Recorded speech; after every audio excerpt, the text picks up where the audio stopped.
Crisis peoples party ने भी देखा है अपने दौर में, नून लीग ने भी देखा है, पीटीआई तो देख ही रही है, लेकिन जिस तरह से पीटीआई के मेंबरान आपस में लड़ रहे हैं ऐसा पहले कभी देखने को नहीं मिला। ऐसा क्यों है? आपके जब घर में भी होते हैं ना, तो अक्सर घरों में भी लड़ाइयाँ हो जाती हैं, होती हैं, ठीक है। और स्पेशली जब घर का सरबराह ना होना, तब तो वैसे भी लड़ाइयाँ होती हैं। तो हर इंसान का नज़रिया अलग होता है, राय अलग होती है। जब हर जमात में, हर घर में हर इंसान का मिजाज अलग होता है, तो ऑब्वियसली हर इंसान अपनी अपनी एक राय देता है।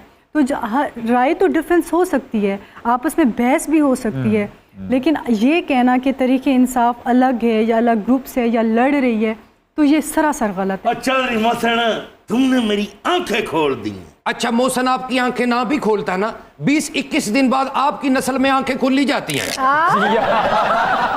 चल मोहसन भाई, जब बंदा जेल की सलाखों के पीछे हो ना, हाँ जी, तो फिर डेमोक्रेसी काम नहीं आती। अच्छा जी, क्या काम आता है? तरलोक्रेसी काम आती है। नादिया साहबा, मुस्तफ़ा खर साहब, हिना रबानी खर साहबा पीपल्स पार्टी का अटूट अंग रही हैं। वालिद साहब आपके नून लीग से उनकी वाबस्तगी रही। आप पीटीआई में इसलिए तो नहीं आए कि कोई खर था नहीं पीटीआई में? नहीं, बिल्कुल नहीं, ऐसी कोई बात नहीं है। मुस्तफ़ा खर साहब को भी जो लास्ट टिकट मिला था खान साहब की जमात से मिला था, ठीक है। सेकेंडली मेरे वालिद साहब ने 2018 से पहले 2017 में पीटीआई ज्वाइन कर ली थी, और खान साहब पर्सनली खुद उनको टिकट देना चाहते थे, लेकिन मैं कई शोज़ में बता चुकी हूँ कि मेरे वालिद साहब का इलेक्शन से पहले बहुत ज़्यादा वो बीमार हो गए थे। तो क्योंकि मेरे वालिद साहब ने हमारे में तो ज़्यादा औरतें नहीं होती पॉलिटिक्स में, क्योंकि मेरे वालिद साहब ऑलरेडी पीटीआई ज्वाइन कर चुके थे, तो नेचुरली मैंने इसको कंटिन्यू करना था।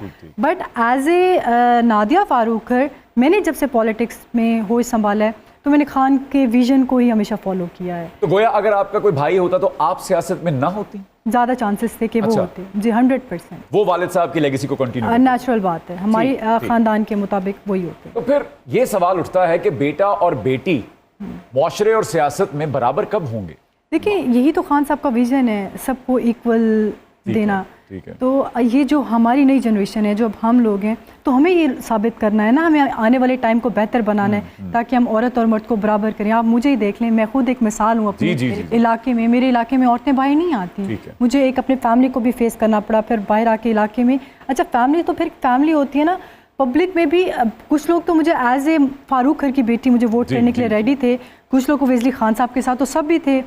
और सेकंड एक था कि एक औरत देरा कैसे संभालेगी, क्योंकि जो वहाँ पे मैं जिस एरिया से हूँ, हल्का PP 277 डिस्ट्रिक्ट कोटेदू, वहाँ के लोग ओबवियसली धोती वाले, हमारे मासूम लोग हैं, बुजुर्ग हैं, बड़े बड़े फैसले करते हैं, पग पहनते हैं, मतलब पंचायतों वाले लोग हैं। और आपको पता है कि वहाँ पे कत्लो गार, बहुत सारे मसाइल होते हैं शादी के, उनके वसाइल भी बहुत ज़्यादा हैं।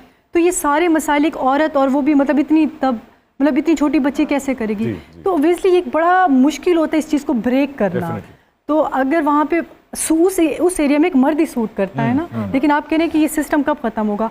हम जैसे लोग, हम जैसे जो नए लोग, औरतें हैं जो हक हलाल का करते हैं और मेहनत करते हैं, मैंने उन लोगों में जाके, उन बुज़ुर्गों में जाके, उन नौजवान मर्दों में जाके खुद को उनके मुकाबले में बैठकर उनकी बातों को सुना है, उनको हल किया है, उनकी खुशी गमी में जाके, लाइक जब कोई गमी होती है, मैं नीचे तड्डे पे ज़मीन पे बैठती हूँ, उनके साथ फातिया करती हूँ।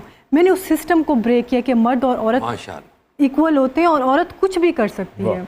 तो जब एक औरत, हमारी लाइक 55% अगर ख़वातीन वोट कर सकती है, तो वो लीडर क्यों नहीं बन सकती?